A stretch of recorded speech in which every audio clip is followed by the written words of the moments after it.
The current spoiler warning level is butterscotch. Friends and folks, for this episode, you're looking at a spoiler warning level of butterscotch. We're talking about machines from Gundam 00, and though the machines are all from Season 1, we do talk about the fate of these characters in Season 2. If you're a Great Gundam Project listener, that's no problem for you, but just broadly, since it's spoilers for a show, we thought we'd warn you. Please enjoy the episode.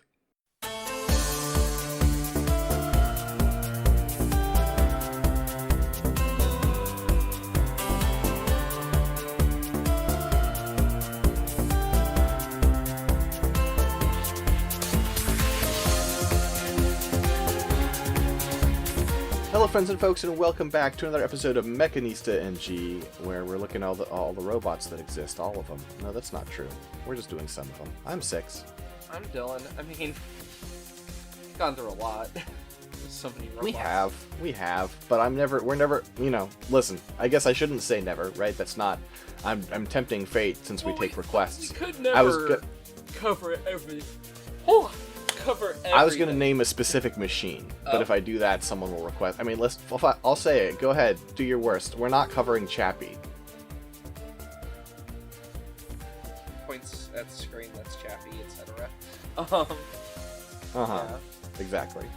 I mean, I was going to say, we've done so many... we've done things that don't really qualify as robots at this point, because, think about how many car episodes we've done and whatnot. It's fun because you can do car. You could make the argument for car because of the Japanese definition of mecha, okay, right? Yes, but if we start using the Japanese definition of mecha, that just means any electronic thing, basically. Well, and as we point out every now and then, that still doesn't, help with Chris Jericho. You know what? Yeah. At a certain point, we're always going to hit a limit because I like pushing the limit because it's fun for me. Yeah, that's and fair. I feel like usually you do too. Oh yeah, no, look, I may complain at times, but just because I complain for the mic doesn't mean I'm not actually into it. I mean, this was me with cars for a while. Sure. Yeah. Where I've realized I'm gonna roll the regular list, but we're tired today. We're gonna do a shorter one. If I think it's too long, I'm gonna re-roll. Okay, nothing on here will probably be too long, even what I've rolled. Let's see.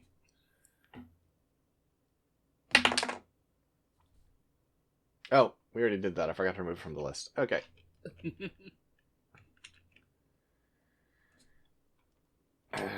Roll again. I guess I can switch die in that case. Ah! Well, that's a roll. Okay. You know what? Hey! Of the ones, that's one I would enjoy talking about. Okay.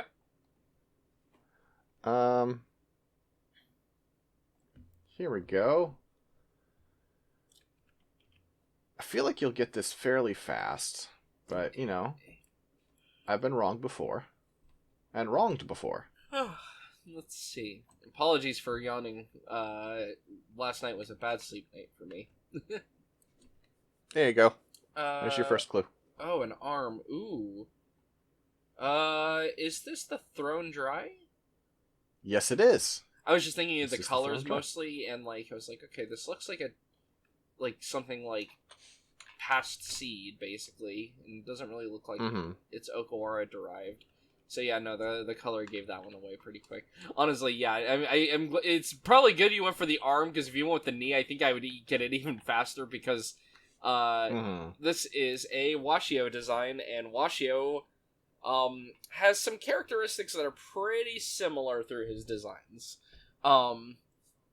So yeah, this is the Thrown Dry, which, yeah, as you said, doesn't really have much we can talk about. And one of the variants would be better suited to another episode, even. So, oh fuck! Actually, now that I look at it, almost all of its variants would be better suited for another episode. I mean, besides the Varanus. Well, have we already done? Did we do the RK? Okay. I don't think we did. We didn't do the RK. On our current list, RK doesn't have its own slot. We can change that. No problem. Oh, you know what? I think RK would be for the. Oh, we put RK under Spy. Yes, yeah. Because well, that's the thing I'm thinking, right? Is like even though there are some RK variants that are based on the Throne Dry. It's weird. Now that I think, yeah, I'm like, dude, it's lineage from these machines, from the thrones. Like picking one throne for something to be based on is kind of not how it worked. Yeah. Well, most of this stuff. The original RK is clearly just a modified version of the Zwei because Ali steals the Zwei. Right. But then, I'm just yeah. we've got like we've got the Avir, we've got the Varanus. I guess I should have said Fear. Apologies, bad German. Yeah. But the Veer is essentially a version of it's the RK for the stage show. It's different. It's just like an alternate universe version of it. What if we were to do the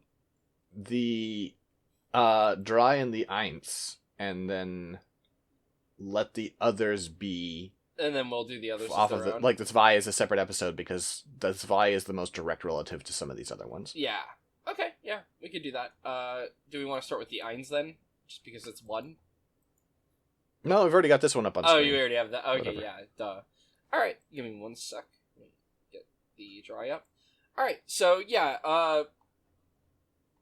Obviously there are 3 thrones. Eins, Zwei, and Drei. And then the related ones, so hence our little discussion there. But of course, the Throne Dry is, I would say maybe still the most, popular of the 3 in a weird way. Mostly because people like the pilot, which is funny to me. Well, and I think what it can do is pretty cool. It is a cool machine, don't get me wrong. It's just more, look, I in my years, I alternate between thinking that Nana Trinity is a fun character and God, I hate this character. I think most recently I was like, oh, this is a fun character. Just because of going, well, 00 is ridiculous, so it's fine. But, one of those things where it just alternates depending on my mood. Because sometimes I watch it and I'm like, this character is miserable. Which some would argue is the point, but anyway. So this is Nana Trinity's unit, the Unit 3, the Throne Dry. This design is by Naohiro Washio, who did all the Thrones as well as the RK, and is also known for the Barbatos and Bale from Gundam IBO. So, has a very distinct design ethos that I think you can see, even though, 00 and IBO have very different ideas going on with their suits, it's funny because you look at elements of this and you can see how this is one of his designs, especially in things like the skirts and the legs. So, starting with the head, you've got a head with a very large forehead and just kind of an elongated head in general. It sweeps back pretty far. Ends kind of rounded. Very xenomorphic, or even a callback to something within Gundam, very Hyaku Shiki Kai shaped. You do have a V-fin popping out of the sides of the head. Then for the lower part of the head, you've got cheek vents with little ears that are swept backwards. The embedded vent actually has a separate yellow piece. Should say most of the forehead is in a sort of white with a little tinge of red. It's a very very, very close to white color, but again, it's just got a little red tinge to it, a little bit of warmness. And then it has some red, a deep, kind of like a burgundy red at the end. And then the facial area, most of the head around the bottom is red. embedded in the cheeks, though, where the vents are, you do have separated yellow vents, and then the V-fin is also yellow. Then for the face mask is mostly, again, that white, and then you have this, again, it's like a gray, but tinged with red. Everything has a red tinge to this, for the chin part. For the vents in the face, you actually have vents that are located along the edge of the face, more towards the back, just like indentations. The face also has a singular horizontal line going through the middle of it, and then does just have 2 eyes. So, you know. The thing where you've got, like, standard Gundam features, but this does not necessarily look like a Gundam head at a glance, other than, like, you know, the eyes and V-fin, but it's weird looking. Which the Thrones are meant to, because, you know, they're the mean Gundams. For the torso, we have a very elongated from front to back torso as well. The middle chest part, has, like, 2 layers to it. You've got a top, like, hatch layer, on the above part there, that ends in a point, and then the actual middle of the chest juts out pretty far. Same with the pectoral vents. They don't jut out as far as the middle, but they actually jut out pretty far.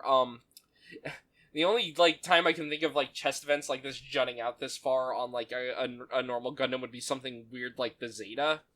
And even the Zeta is a bit weird with it, because the Zeta is still a bit more vertical to the angle on the chest, where this is very, like, horizontal.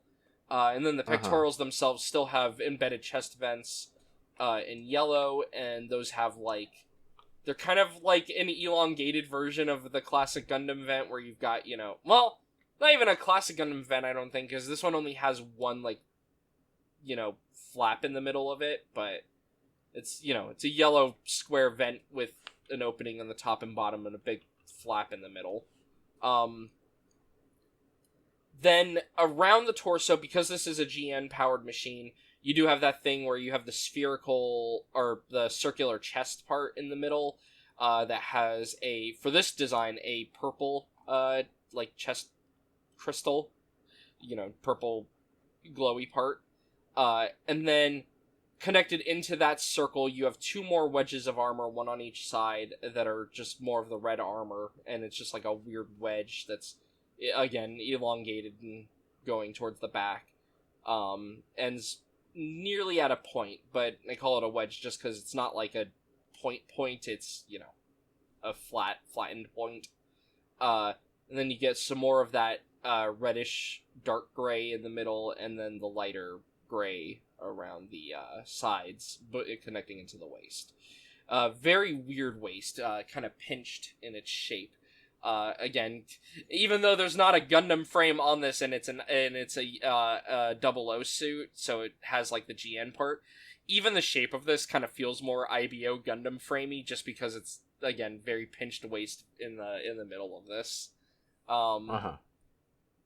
Then, for the arms, you have large inner frame, like, shoulder blocks before the actual shoulder is connected, just, like, this big inner shoulder part. That actually goes all the way towards the back and connects into the backpack. And then the arms themselves, you get red armor on the arms. It is mostly square, but then on the upper right corner of it, it then has, like, a wedge that goes out and ends in almost a point. And both shoulders have those. Also, each shoulder has, like, a horizontal line going through it, and then has, like, a pink in there, which I assume might be a sensor or a camera, given that the eyes are also pink. I think this thing has multiple sensors because it needs to make up for the thing it does. Which I guess if it just only had the one sensor in the face, it would probably blind itself, which we'll go over later. Also attached into the shoulder, you have, like, some more of the like, dark gray frame inside of either shoulder, and you have basically a hard point attached on each shoulder. The left shoulder just has a shield hanging down from it, The shield ends in a point, is mostly red with some of the whitish armor around the like 2 little squares around the side, and then the very top of it. And then on the right shoulder, you've got I believe, is this the it's like, I think it's like a weapon rack, because it is not only like meant to be a shield. Is it? Okay, yes. It is called the GN Shield Pod, as opposed to the GN Shield. The GN Shield Pod is on the right shoulder, has 7 slots for missiles. It can also carry spare beam sabers and any other additional equipment. So basically this is like a storage. This one's obviously just like a shield in the way it hangs down. This one is kind of boxier. For the... It's like a resupply pack. Yeah. For like it or any of the other Thrones. Yeah. And you can see like at the base of it where you have some white armor on the front, you can see the frame part that it's attached to is like a circular hinge, so that could like pop open. I believe that's where it fires the missiles from, is that pops open there, but I can't remember for sure. I'd have to look. Let's see if we have any art of that on like an HQ or something.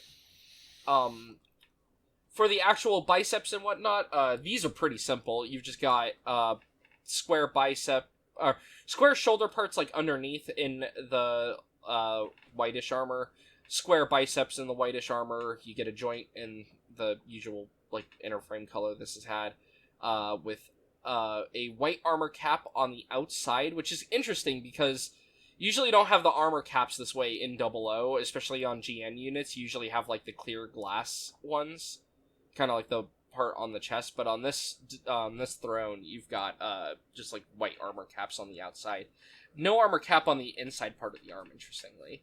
And then for the forearm you get white armor in going down the middle, kind of just a boxy shape that's like reminiscent of a regular Gundam arm, but then you have the armor around the sides that this piece is sandwiched into, that is in red. And this armor is interesting because so you've got a bit of an elongated elbow on them, and then you also have a hard point located along like the hollow underside of these parts of the arm. And then equipped on the right arm, if you're looking at the art, it usually always has its GN pistol, or sorry, GN handgun, always equipped on there. Just underslung there. Yeah, it's underslung and then has like a handle that can pop up into the hand. Actually, I don't even know if it has the handle. I can't remember. But yeah, and then that it just looks has, like it does. Yeah, and then it just has like a little barrel, and then a bit of armor below the barrel, just kind of underneath protecting it. For the waist, you've got a crotch piece that is very vertically long. You've got some whitish armor on the top, a little white wedge in the bottom of the armor, and then it's mostly in red. And then you have these 2 really small skirts in there. These skirts appear to also have cameras in the same way as the shoulders, where you have these like pink bars inside of them. This skirt is the other part where, not to jump ahead for people who haven't seen IBO, but this is very reminiscent of some IBO suits, like especially like the length of the middle part and how small the front skirt parts are. It's just, very IBO-esque, which is fun to see ahead of time. No side skirts on this design. Then you have the rear like skirt, which is, you've got a bit of a plate in the middle, has some panel lines on it, but nothing too fancy. And then you've got 2 rear skirts, and these rear skirts have like little like vent holes in them in the middle, but otherwise they're just red skirts, not a lot of detail on them. For the legs, you've got the very large inner frame like circular connector piece in there, just socketed into the waist. And because there's no side skirts or anything, and honestly these front skirts are very small, you can see a whole lot of the way that this connects into the waist there, from this joint. Then you've got the actual thigh itself, which is mostly just in white. It's kind of boxy, though the front shape of this is interesting. You've got kind of a crescent shape going on as you go down, and then it gets like a bump of armor behind the joint, which is interesting that it adds extra armor there, because from the front, you can't even really see this part, because the knee is very tall, and it has a lot of extra armor on it. The joint also has the same thing as the arm, where it is mostly in the, dark grayish color, but then you have a circular cap, only on the outside, though. The inside part of the leg doesn't have the cap, it's just bare frame. And then, so you have very tall knees. These knees are about almost as wide as the thigh itself, and have a panel line running down them, and also two, vents in the middle of it, and these vents are yellow on the inside, and then black in the very center of that, but, yellow around the edge of the vent. And it's got one in, the very middle of the leg here, and then one at the very bottom. Then so the whole, besides, the thighs having that crescent shape, the calves also, because of the shape of the knee, and how the armor just goes, it also has, this crescent shape to it. Which, again, something I associate with IBO designs, by him. The damn it, sorry, my scroll wheel's freaking out on me. That's okay. The knee design here, not the rest of the leg, and also not the thrusters here, but something about this looks very double Zeta to me. Yeah, you know what, I can see that too. It's got it's weird because I associate the double Zeta with having the thrusters on the side, but the way that the leg sweeps into this shape, I can see is very double Zeta in general, I think. It doesn't, and I mean doubles, it does kind of have the double Zeta itself, but I mostly just mean designs from that show. I don't know what specific. I mean, hell, even thinking on the Dove and Wolf has a lot of these crescents and arcs and swept back parts like that and whatnot. It is on a lot of the double Zeta suits. Even regardless of designers, some of the Izubuchi ones, some of the Akitaka ones, etc. But yeah, and then the legs also have on the sides of the calves here, you've got these little subwings. The upper subwing is it terminates before the very end of the leg armor there, but then you have this lower subwing that does pop back further than the rest of the armor goes, and that's on both the inside and outside of the leg. And then you just have a lot of blocky frame on the inside here. It's interesting because you would think this would end in a thruster or something, but it doesn't. It looks like it would, too, just given the shape, but it's just a big block of armor. And then you have a large connection area for the foot here, and then a big circular joint for the foot, some red armor on the top of the foot, and the foot itself, the front toe is another one of these, crescent-shaped wedges, very flat bottom on the front of the toe here, and then a huge arc going back up, and then you have because you have that arc going up, you then just have a very high heel. And then the heel itself also has these, crescent wedges cut into either side as well as the back of it. It feels like a distinct effort to make it, we've seen lots of Gundam designs with high heels. It seems like a distinct effort to make it feminine, I think. Yeah, I can totally see that. Yeah. Well, and even, I'm thinking on it, if you, well, actually, now that I think about it, apparently, the Throne Eins actually has the same foot, surprisingly. Okay, I didn't know for sure if it would. But very similar foot, at least. Okay, well, I tried to say something clever. I mean, you're not wrong. It is more feminine than your usual mecha high heel. It just happens that all three of the thrones, I think, have it going on, surprisingly. But it is, it does. This looks like a high heel, right? When we say high heel, usually it still is a big blocky, they're almost more like platform heels normally on mobile suits and whatnot. Even on ones like the Hazel, right? It's still very big and blocky. It's not a realistic high heel. This one, because of these wedges making it thin out at the bottom, looks more like it's trying to evoke a high heel. And honestly, being in red doesn't help with that, right? Oh, I forgot to mention, two other things on top of the shoulder. You have the beam saber rack on the top of the shoulder. It's like this little white U shape, and then you've got the beam sabers. They're like held in via the front, so then the back of the beam sabers, is swept back behind. Very weird layout. Mm-hmm. And then you have these little fins also. I forgot to mention these. In the top middle of the shoulder, you have these fins that are popping out. It's funny. The arcade does actually have those as well, now that I think about it. Even like the regular one. Which I don't think the Throne Zwei has those. I'd have to look. Let me see. Does the Throne Zwei also have those? Oh, it does. Okay, so this is just like one of those consistent throne things, is having these like fins jut out from the shoulders, even though the shoulders themselves might differ in design. Finally, the backpack. So this is where it also gets weird. Most backpacks in 00 they don't really typically have backpacks because they have, their GN drives. However, this actually has like a proper backpack. The GN drive is like embedded in the torso, I believe.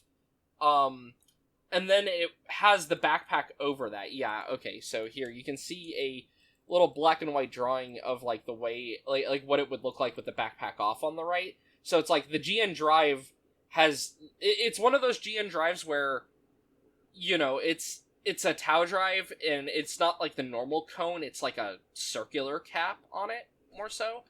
And this backpack is just attached around that circular cap.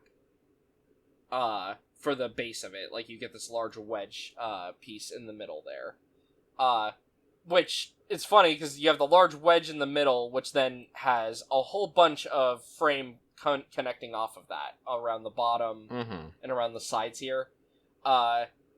So, you get a lot of inner frame, a lot of struts basically going around. The actual important, noticeable part of the backpack, though, is off the back middle, you have these two wings, that are on the very back.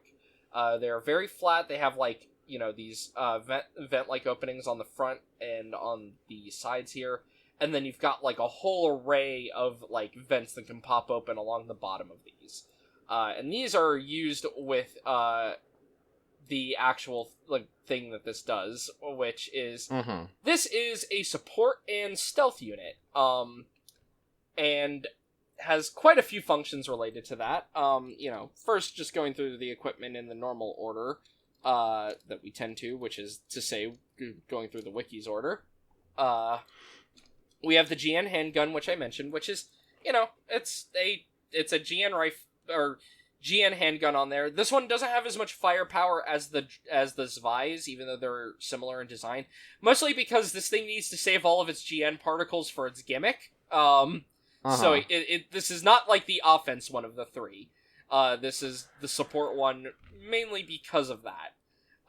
It does have... I will say, your suspicion was right about it, like, not having, like, a handle. Okay. You can see here in this shot, it just is strapped to the bottom of the arm. Okay, I couldn't remember if it had a handle pop up. Oh, and this is the other function of the handgun, which it has a deployable cable. And both the Zwei's also has this, but it has a cable so that it can plug itself into the Eins to give some of its GN particles to the Eins while the Eins is using its big cannon on the backpack. I don't know if it can plug both of them in. I know either one of them can plug in, but oh no, it does have... There are two ports in the backpack, so yes, both the Zwei and Drei can plug into it at once. Okay. And yeah, you can see the way that the cable is. So you have the barrel, which is normal shaped, and then when this pops down, it reveals this cable in the back that almost looks like another barrel, but it's on a wire too, so it can like extend out. So that's fun. Then you have the GN sabers, which are mentioned. They're beam sabers, Then you have the GN shield pod on the right shoulder, which we talked about. The GN shield on the left shoulder, which does apparently also have more built-in sensors in it. So this thing has a lot of sensors. Again, probably needs them. And then there's also the GN long rifle, which, does it ever use that in the show? Or is that just... It does not. Okay. So we do see, like, the weird landing craft that this has. So we'll talk about the long rifle with that eventually, too. But, basically, this is, like, a part that can attach to the arm that is just a very long version of, like, the pistol, the handgun that it normally has. It is very long, has quite a long square barrel at the end, and then also has like a point on it. It's pretty cool looking, but yeah. And this is part of the mobile armor Liang, which is this is in the anime, but it's only in season 2. And it's I think that's when she gets it. So yeah, and it's like a basically it's a little carrier just for this alone. Which I guess we'll talk about in a little bit, just because there's no reason not to. But finally, the equipment and features. GN Stealth Field. This is what this does. So the Thrown Dry can basically blind everyone that is not an ally on the battlefield. It opens up parts of its backpack as well as the GN shield on the arm and just starts emitting particles everywhere. It makes this really cool, almost like butterfly, like flaming butterfly shape, which is really cool. I assume it's trying to do an angel thing, given that the throne is a class of angels, and it's like 6 wings. Okay. Wait, do thrones have 6 wings? I don't know how many, but the Seraphs have 6 wings. I know that. How many? I bet they didn't do that much research, and they were just like, here, biblically accurate angel, or whatever. Let's see. Unfortunately, so throne angels are funny. They're the ones who are, speaking of biblically accurate, are like the rings of eyes, which this does have all the extra sensors all over the body. But yeah, no. Thrones are one of those really weird biblically accurate when biblically accurate angels. They are sometimes drawn as like the rings of eyes with 3 wings on either side. Yeah. So. Okay. So they also get to have 6 wings, like a seraph. Okay. Anyway, this it's really cool. I love the effect of the GN stealth field. And yeah, it will disrupt and jam radar and communications over several hundreds of kilometers. So pretty decent range. It can also cause electromagnetic interference in general. So, like, the GN particles already do this, like, when the Gundams are using them normally, but this just, like, rather than, like, the individual Gundam just having, like, a sphere of, okay, they can't sense me, this is over a much larger area. And, yeah. Partially to counteract the, like, as the natural, it happens in the show, but it's kind of just a natural progression of fighting machines with GN particles to be like, okay, wherever things are being disrupted, the Gundam must be. Yeah. And that lets you narrow things down. This takes away your ability to narrow things down. Yeah, it's just, they are somewhere within this large area that is now blacked out, which is not as useful for pinpointing them. Yeah, that's always the issue with stealth. I'm thinking about in GBO2 units that have the radar, like, the thing that makes your radar go down, and sometimes you can actually use that to determine where the guy who is doing that is, because you're like, oh, it's a small circle around the suit, and it doesn't, it doesn't go, like, super far, so if I notice that it keeps popping in and out, like, when I move around this area, I know that there is, like, I don't know, what is it? F-rate knocked. Or something, Sure. So it is interesting sometimes how, like, the very act of jamming radar can sometimes pinpoint where you are. But yeah, this solves that by just making it take place over a huge area. I tried to pilot this thing in Gundam Versus for a while, because I love the idea, because what it does is while you're doing GN stealth field, your opponent, like, they can't get a lock on your partner. Yeah. Like, they lock onto the partner, but, like, so the games operate...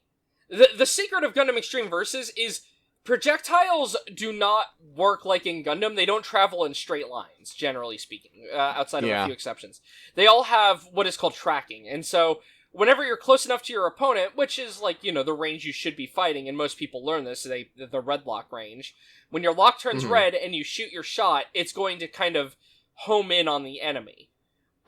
Because if it didn't, no one would ever hit anyone because it's such a fast-paced game. So ranged weapons would be useless. Anyway, yeah, when the throne is someone's partner, the opponent will never have red lock on. So whenever they fire, as long as your ally is not just standing still, nothing will ever hit them. And it can be really annoying, but eventually people learned, oh, okay, as soon as I see, like, the GN stealth field, and as soon as I'm like, wait, I'm in red lock, but I'm not, they just flip their lock to you and fire a single shot so that you will have to move and disable it. It's cool an idea, and it is still useful, but you end up having to play, like, this really weird, like, game of chicken a lot of the time. And unfortunately, in Gundam Versus, I think she ended up a little worse than, I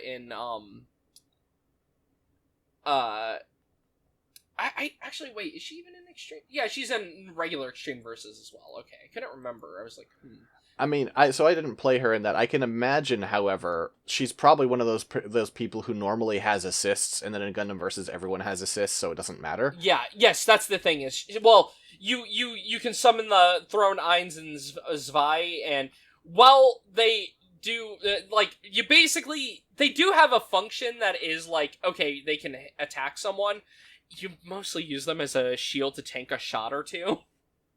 In reality. You know, kind of like how the O uses I think it's the Bolinoak Saman that floats around the O when you use it as an assist, and so he literally just is using Sarah as a shield, basically. Sure. And you do that, as Nana to keep the stealth field up a little longer.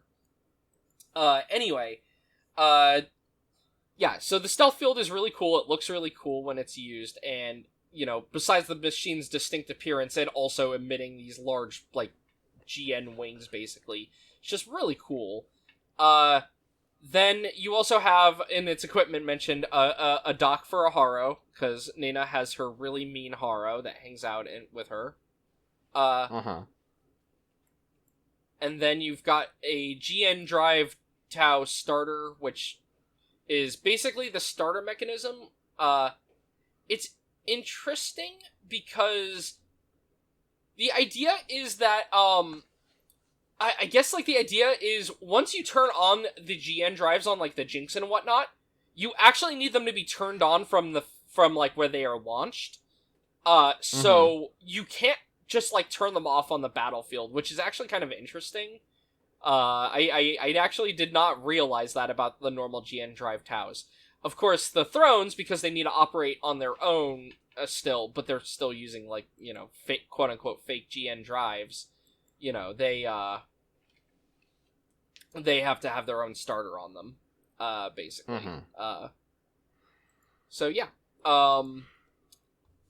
And so, okay, yeah, a couple other things to show. So we mentioned the shield pod in there. Yeah, so when that white part pops up right there, you can see some boxy GN missiles in there.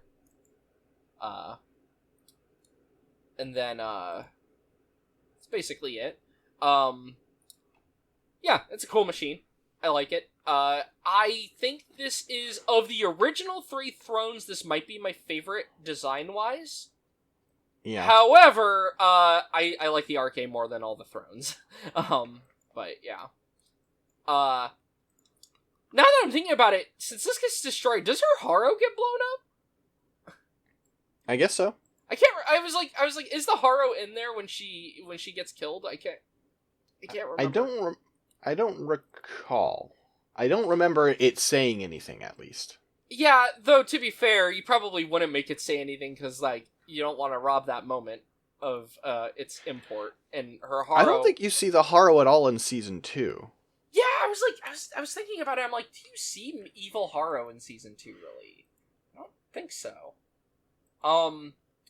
Real quick, also, before we go on to talk about the Eins, I just want to bring up, we brought up that pod, the G&W 003SH, Liang. This is the Liang pod.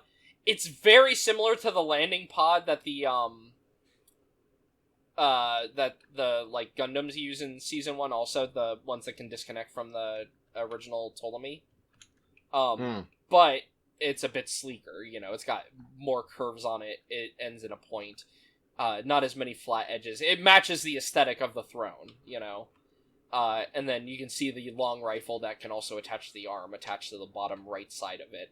And it's essentially just little container, though, because as you can see when it pops open, it's basically just like a little GN... that might not even be a GN drive. Is that just a condenser on the back? It might just be a condenser. Probably a condenser. And then it just opens up and the you know, the throne hangs out in it. So very, you know, simple little landing craft design overall, but it's a neat little thing to mention, because the other thrones don't get something like that.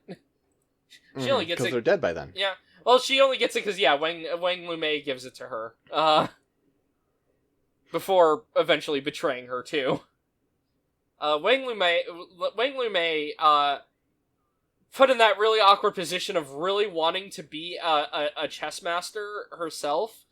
But unfortunately, you know, she's in a show that also has Ribbons Allmark, who gets to be, whether you think it always succeeds or not, gets to be the most chess master at all times. So well, and also she does unfortunately have the problem of constantly, like, I feel like it undermines your ability as a chess master sort of meta-narratively if you're constantly whining about the fact that you had to become a chess master. Well, that's her thing, right? Is like she's like, well, I abandoned them at the end of season 1 because I could tell they were losing, but also, what the hell do I do now? And also just always like, damn it, this should be my brother's problem. This sucks. Yeah. But then her brother does a brave sacrifice against Nina. That doesn't really work out because Wang runs away in her ship, and her ship is not as fast as the throne, and so she just catches up and gets blown up anyway. Kind of gets a raw deal in season 2 for Wang Lumei. Yeah, a lot of people do. Yeah. Anyway, all right. So I don't think we were really going to talk about any of the other variants right now. So let's just go to the throne. Or sorry, Eins. Excuse me. Yeah. Yes, we just did the. I'm also. I want to put the blame on Dylan. I am also tired. We're both tired. Wait, how would you blame me? Because you opened up by being like, "I'm so tired," and I'm like, "Great, Dylan has taken the blame for this." Look, you already admitted on air earlier you were tired. Look, you're... Did I? I forgot. Yeah, I'm tired. I was gonna say, after I said I was tired, I think you said it. I'm pretty sure. That doesn't make sense. That doesn't sound like something I would do. Alright, anyway, so here we have the throne Eins. So, starting with the head, we have a head with a large wedge in the middle of it, going vertically up. The wedge is it doesn't have a camera or anything in it, I don't think. Let me see, does it? We have a close-up of the front of the head. I need to see if there's, like... Actually, no, this head is weird. Huh. It actually has something going on that it's harder to notice in the art. It's got, like... Because it has two tones to it, right? It's got, like, it's the front of it looks like a bit of a darker brown, where you have a bit of a lighter brown on the back of it. But also, it's kind of a blade in terms of the shape. Like, this, like, the middle of it comes to, like, an edge. Which you wouldn't really necessarily notice looking at just this art. So it's not flat on the front of it. It's actually like a wedge, like an edged piece for this forehead. Johan is a big Gundam Seed fan. Okay. Anyway, then you have two huge V-fin parts. You just get these large yellow V-fins that are just very thick in the middle of them. Eventually, they still end in a point, but, like, the middle part of them and whatnot is just... these are quite large. Then, for the face, you've got two cheek vents, slightly different style than the Dries. These vents are at the very end of the cheek armor. And then you've got a face that is... similar in that it is like a face that doesn't really have any vent details or anything on it. You get these like little cuts on the upper cheek part of the armor, like right there, but otherwise it's just like a flat face, and then you've got a chin attached to the middle of it, or the bottom of it. and then just 2 deeply inset eyes. The torso design is basically the exact same design as the throne, the Throne Zwei. The arms are a similar design, but you have very different attachments for the hardpoint parts. So for the hardpoints, we've got on the right arm a large GN cannon, just in there. Actually, oh wait, no, the GN cannon's actually on the backpack. Sorry, this right arm just has a blank hardpoint. It's just this little blank inner frame piece. I apologize. I cannot remember if that was on the shoulder or backpack, but no, that is on the backpack. Yeah, this thing's gonna fold over, so it's kind of gotta leave space. Yeah. So yeah, the only attachment is on the left arm. This has a shield. The shield, I believe, has a couple other functions to it. Let me double check. And it's like clearly like a battery pack. Yeah. Okay. Yeah. So it's got a GN shield made out of E-carbon. It can also generate a GN field on the surface of it, like most GN shields. You don't really see it, but yeah. You can also see that this shield has like a cable plugged into the backpack. So that's actually probably how it generates the field on it for a sustained period. Is it's grabbing from the GN drive. The shield is kind of interesting to me because one, you can see it has a sensor in the middle, and then you can see it's got these like little arms on it. There is the famous Lost episode. I don't remember if we bring it up because I can't remember if it existed at the time, but there is the metal build Estrella, the regular Estrella, which essentially uses equipment based on the throne Eins as like a little bonus. And the interesting thing is its version of the shield. Sorry for the bad quality here. So it has a handheld version of the GN launcher, and its version of the shield does have it as like a cable connecting into the GN launcher instead. And then also it has these like, I don't know if these are meant to be cameras or what, but it has these like little pop out like parts on these 4 little like white, what appear to be hatches, but in the show they don't do anything. But yeah, it extremely comes across as they saw an element that they could make like more complicated on the metal build, because they always add shit to the metal build. Yeah. Which I always think is cool, but yeah. Yeah. It's also fun that they're like, well, the regular Estrella is really boring if we just do the regular Estrella on its own. So let's give it some completely new equipment. We'll just give it the Throne Eins's shoulder cannon and shield, but as handheld equipment, which is fun. Anyway, yeah. So you have that shield. The arms are the same design as the Drei, and then the waist and the legs are the same design as the Drei. The backpack, you have the same frame, though connected onto. So I think these wings that are connected into the back wedge are like upward on Nana's, like they are rotated, so that the wings are more on the sides. Whereas this, it's rotated more, so this is facing like vertically, and then attached into the side of that you have the cannon here, and then you have the plug for the shield there. And yeah. So basically just differs in the head and the shoulders. And honestly, if that's true, maybe we'll just, I know we said a shorter episode, we might want to just do all of them. Just because I forgot how much they share. I was like, oh, they have little differences, right? No, they don't. The thing is, I mean, I'd be fine with that, but it's once we do this Vi, we have like 4 more. Yeah, but those are also kind of similar to each other. Look, I think we can do it. Do you think we can do it? Okay. It's up to you. I mean, it won't be a short episode, but okay. Okay, so, anyway, as mentioned with this design, we've got, the GN launcher, which does have a couple different firing modes. It can fire like its regular mode.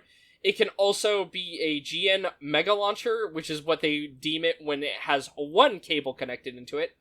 Or, if it has 2, it becomes a GN High Mega Launcher. Which is fun. And, I mean, it's quite strong. We know that there's the one time where, when it has both of them plugged in, it's like once the Jinxes get introduced, they start losing pretty quickly throughout because the Thrones are not as good as the regular Gundams. And honestly, the pilots don't have, like, a support structure. It's just the three of them running around. But the one cool blow they get against the Jinxes is they do have the one bit where they see the Jinxes, like, I think they are flying in formation towards the base. And because they know their base is found out, they have the GN High Mega Launcher ready, and they do destroy, I can't remember if it's, like, a couple of the Jinxes or only one, but they, basically eliminate, like, a couple of the Jinxes that way.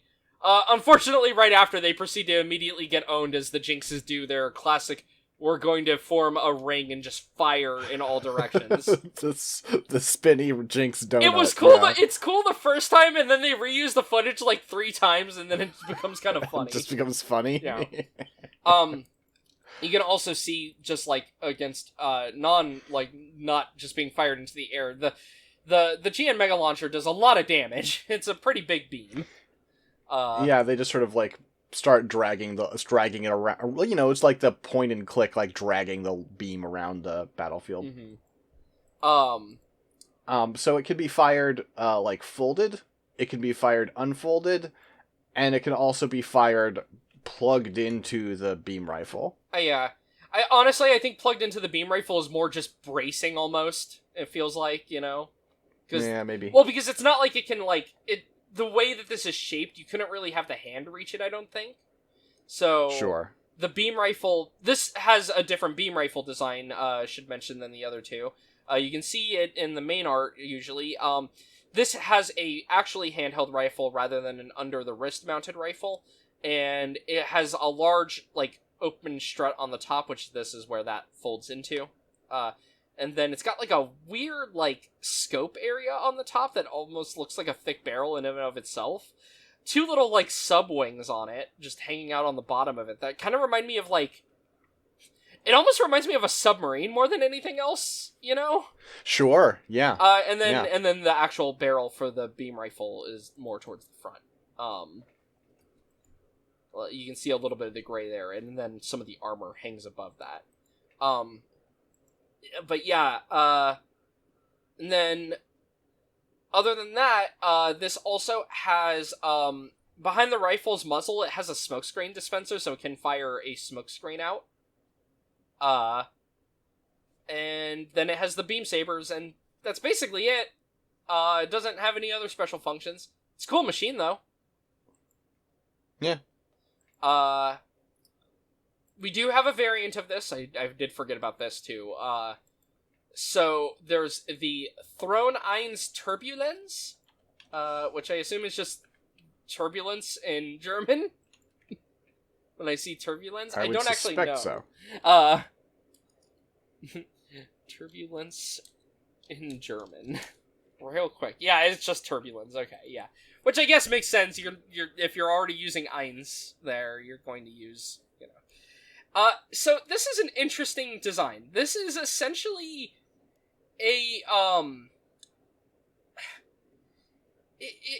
it's like an armor pack. It is developed to... It's actually... This can be theoretically equipped to any of the thrones. It is equipped to the Eins, and, like, all the art and whatnot. And it is essentially, like, a attachment that, makes this into a mix of, like, the Throne Zwei and, like, the Kyrios, because it adds a transformation function. And it also adds, like, an additional GN drive to it. It has its own secondary GN drive Tau. So, it's essentially just, like, something to extend the operating time of the unit. So, if you look at the beam rifle, this is an interesting thing. The beam rifle, part that has changed is it adds a whole underslung section connected into the bottom of the arm now, and it still has, like, the fins on the bottom, but now it's just, like, a weird long rifle. The other additional parts are on the shoulders. In the hard points, you just have what almost just looks like a bigger version of the existing shoulders. The other interesting thing about this, by the way, is if you look at all the shapes on this, this is essentially just like the additional armor that the Arche adds. to like the Zwei. Yeah. So this is almost, but the arcade doesn't have the transformation function. But this is essentially just turning the throw. This is like probably in the story a bit of an explanation of also where like the arcade's ideas come from. So you get these larger shoulder parts attached to the shoulders' hard points, larger fins attached into the shoulders at the top. You have an additional like camera part in the middle, or sensor in the middle of the shoulder. You get just extra armor basically, and they're kind of hollowed out in the middle. They have these little winglets on the bottom.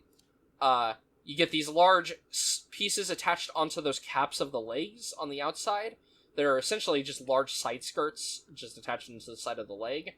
And these have little wings on the side of them. Again, very arcade looking.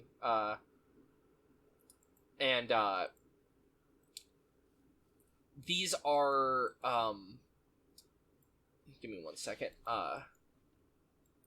Like, I think, do these have GN fangs? Yes. It can. Oh, it this can. one doesn't, but it can. Okay, because I was gonna say, these are where the fangs are kept normally. On the arcades. And, you know, the arcade keeps them in these side things because that's where they're kept on the Zwei, is the side skirts as well, which, you know, it's just... My suspicion is the explanation is the Eins doesn't have any control, like, system for fangs built in. Yeah. But if they had been on the Zwei, these would have. Which, to be fair, these kind of do get added to the Zwei in the form of the arcade, so... And then there are missile containers in the back part, so that's the last thing to talk about. This adds into the backpack essentially a large jet, in a way, that is just kind of folded up. It's got these large like structures on the sides of the backpack on either side. A large nose cone with several points on it, interestingly, on like folded towards the back when it's in the MS mode, and you can see it just folds forward when it's in the MA mode. And then the sides of these like the sides of this backpack, each wing itself actually has another wing attached in, and these are normally folded downward in the mobile suit mode, but you can see they can fold outward in the MA mode. So yeah, the way this goes into an MA mode is essentially it lays down flat. I think it just... I'm assuming, given the way that this is, it has the arms kind of folded underneath it. Yeah, you can see, like, that's the arm there. So yeah, the arms are just kind of folded underneath. And then the legs, I think they rotate so that these little skirt parts are facing upward, it looks like. Sure, that makes sense.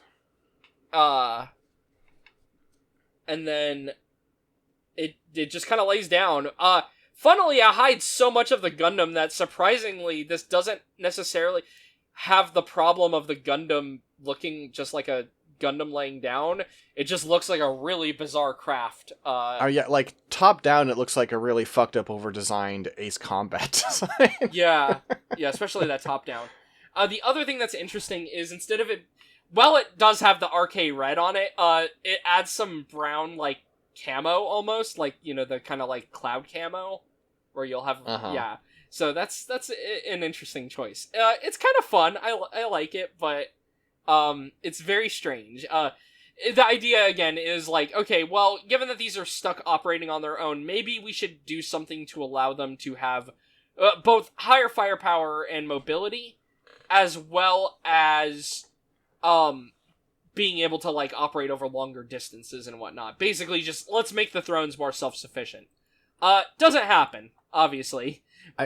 I do think it's really funny. Like, the existence of this thing is kind of funny in sort of suggesting that there were plans for upgrades for the thrones, but Team Trinity died way faster than anyone expected. Yeah, basically. It's very funny. Also, funnily enough, this is made by the Linear Train Industries, which are the orbital elevator corporations that are secretly run by the Celestial Being. It's just funny that they indicate that those by are the Laguna Harvey? Laguna Harvey? Man. God. Laguna Harvey is such a weird character. It's so weird that you hear his name like 90 times, it doesn't matter, and then you see him once and he dies. Yeah, he gets killed by, it's Ali Al-Sashez, and it's just, you don't even, I don't even think, if I remember right, you see him get killed, you see them in the meeting, and then it flashes later to reveal that, he's dead now. Which is... It's like, it's so Ali, tossed off, it's a little disorienting. Which, to be fair, is the Ali classic, because that's also what happens with, Saji's sister is, oh, hi, let's have a meeting. I'm gonna drive with you, and I'm gonna tell you a bunch of stuff. And then, you're gonna be like, oh shit, this is, groundbreaking information, and then you're going to die. The Ali Al-Sashez classic. Anyway, so that's the Throne Eins Turbulence, which, again, theoretically, all the thrones could have used this, which makes sense given their similar structures. Alright. So, next up, okay, we are at, we're at an hour. You know what? How about this? Let's just do this Ryan Whatnot another time, you were right. And because I'm tired, I'm exhausted. Yeah, yeah. It's one of those things where I'm like, but if we covered it right now, I wouldn't have to re-describe this vibe. But, it's fine. Whatever. It'll be fine. Yeah. It'll be fine. Yeah, I'm tired. If you really want, if we can cover this vice, like, soon, and you can be like, hey, if you want a description of the basic machine, watch this episode. Yeah, maybe we'll, like, do it, like, I don't know, in, like, a week or two. Instead of doing a roll, we'll just do it as, like, the way we do makeup episodes or something. I don't know. Look, look. I'm tired. We're done. Yeah. Alright, 6, where can people find you and your work online? You can find me on, Blue Sky at Sixdettmar, SAXDETTMAR. You can find my work at scanlinemedia.com or patreon.com/scanlinemedia. Dylan, what about you? Oh, also, sorry, Scanline Media Discord. Yeah. You can find me on Busky at Low Poly Robot, where I just kind of post random things. What have I posted recently? Posted a screenshot from a couple of screenshots from Malistol, which I think is a fascinating set of films. I would not recommend to most people. It is a weird movie, bordering on being an H movie, basically. But also, it has a stacked, production stacked. team. Oh, okay, so it is, directed by someone I've never heard of, Keitaro Motonaga, but it is written by Chiaki J. Kanaka, who, in spite of recent events, still happen to make a lot of things I really like. So, you know, it is a future work about what if all the humans were dead and there were only machines that were left who are deteriorating because they are just kind of living in this, like, rut of trying to do their tasks, and, you know, we follow a couple of dolls, and the dolls are prostitute robots, who just kind of hang out on the street corner and talk and gossip, but because there's no humans, which is to say no clients, they don't actually have anything to do, but they're okay being in the rut because, you know, robots are programmed that way, other than one of our main characters, who is Malice, has, like, a weird dream and then ends up finding a machine that is able to grant wishes, and she wishes to be human, and it just kind of goes bad from there for her, and then she eventually realizes that trying to force everyone into being human doesn't seem like it's actually going to work out good for anyone, because while they become human, a lot of them can't take the pain and depression of being human, and so... What a bunch of babies.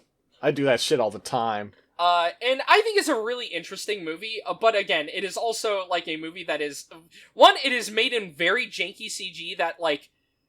It is... This is made in, 2001, and it's a 3-episode thing.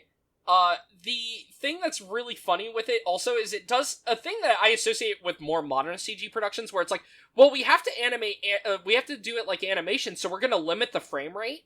So it has this, like, weird 24 frames per second, but it's CG, and it's 2001 CG, So it ends up giving it, like, this really weird look that is really unique. And like I said, I like it. It's just one of those ones that's, like, hard to recommend because, while I find the plot stuff interesting, it does also feature a lot of, like, you know, weird, explicitly sexual stuff. So, you know.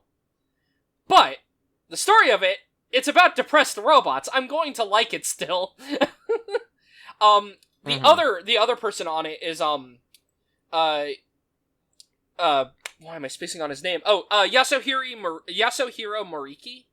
The guy who designed, like, the Cassie and the Penelope and many other mecha designs, actually did a lot of design work for the, mechanical things in the movie.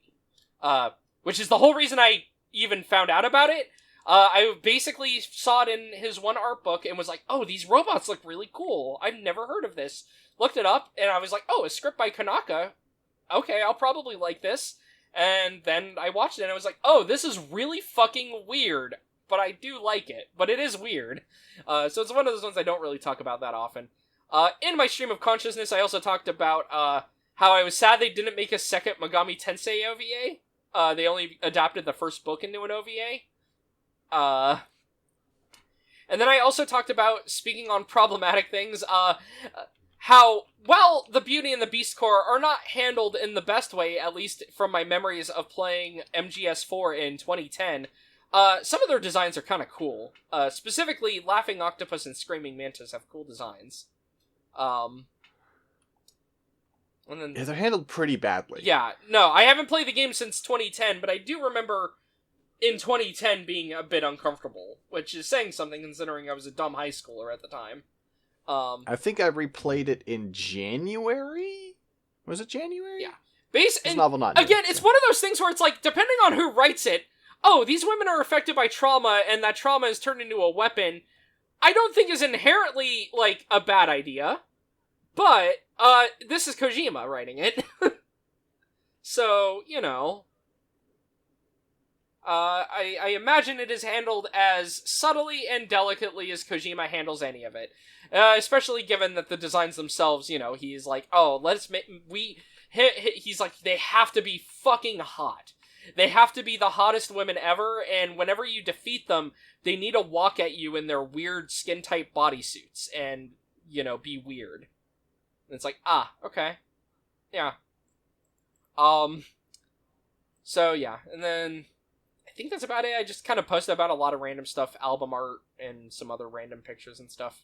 You know me, I just post randomly. I kind of, look, sometimes I'll use the end of this just to be like, here's my posting summary of the week, but it's fun.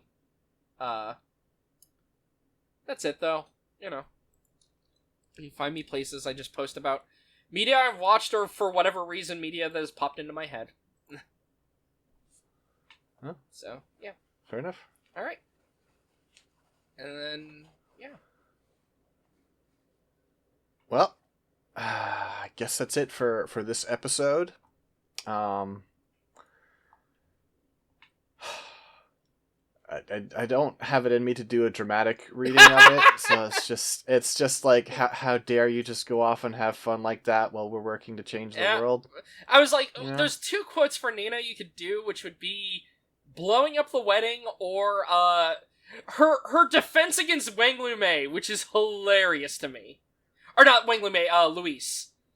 Her defense against... the like, so what? I lost my family too. She's shit, like, you're not right? the only That one who lost family, and I'm like, that is not the thing you should say to her at all. I mean, that's the intention, you know, it is clearly meant to be that Nina's kind of being ridiculous there. Saying to the lady whose family she blew up, well, I lost my two brothers, is really funny. Because here's the thing, Nina. Had your brothers not died, Luis would be killing them too, I'm pretty sure. And honestly, rightfully so. As much as I'm like, you know... I mean, listen. I think she'd... One, it's not really their fault that Nina went off, you know, like that, right? On the other hand, I will say, Mikhail's a piece of shit, so, like, kill him. Johan doesn't seem that bad. Here's the thing. I could fix him. Shut the fuck up! No, you couldn't. Johan is the most passive motherfucker ever. When Nana runs off, he's just like, okay, well, we're not going to be behind for a mission, so it's fine that you just did that, actually. Just stop arguing with each other. It's fine. That's all he cares about. He is so passive. I mean, listen, once it's already done, what are you going to do? I'm being unreasonable. Peace. It's fine.